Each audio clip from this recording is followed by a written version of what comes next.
وَلَسَوْفَ يُعْطِيكَ رَبُّكَ فَتَرْضَىٰ، آپ کو آپ کا رب عنقریب اتنا دے گا کہ آپ راضی ہو جائیں۔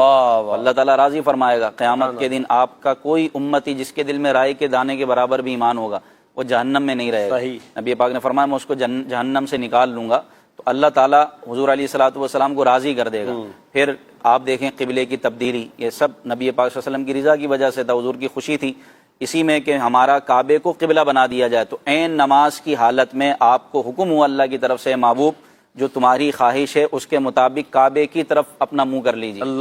مسجد حرام کی طرف پھر جائیے۔ پھر آپ کے لیے ہی جو ہے 50 سے 5 نمازیں کی گئیں، آپ ہی کے لیے پوری زمین کو مصلی بنا دیا، ورنہ پہلے مخصوص امتوں میں، پچھلی امتوں میں مخصوص جگہ ہوتی تھی عبادت کرنے کی، لیکن ہماری امت میں